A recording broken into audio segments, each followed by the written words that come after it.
আমার ছেলেরা মুরগির মাংস খায় না, কিন্তু চিকেন ফ্রাই, চিকেন পপকর্ন এইগুলা খায়।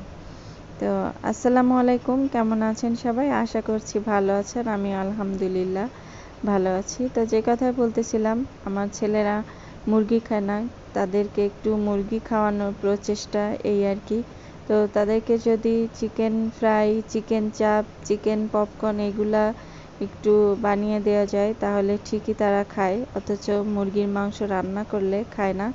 তো যাই হোক, আমি এখানে চিকেন পপকর্ন কিভাবে বানালাম সেটাই আপনাদের সাথে শেয়ার করব।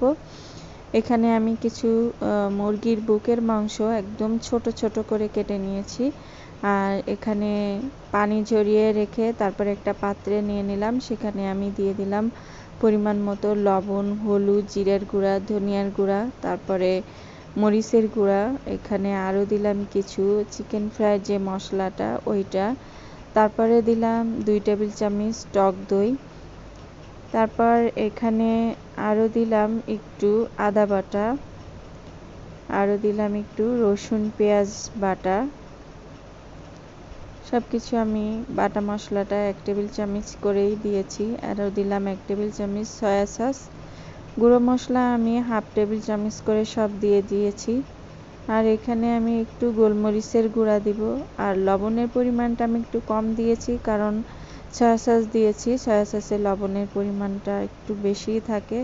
তো এখানে একটু মানে চিন্তা করেই আর কি দিতে হবে লবণের পরিমাণটা, তা না হলে বেশি হয়ে যাবে। তো সব উপকরণ দিয়ে আমি এটাকে মেখে কিছু সময়ের জন্য ম্যারিনেট করে রেখে দিব। তো আমি এটা দুপুরে ম্যারিনেট করে রেখে দিয়েছিলাম, আর বিকালে সন্ধ্যার নাস্তায় আমি এটাকে এখন ভেজে নিব। তো এটার মধ্যে আমি কিছু কর্নফ্লাওয়ার দিয়ে মাংসটাকে আমি আরও সুন্দর করে মেখে নিলাম ভাজার আগে।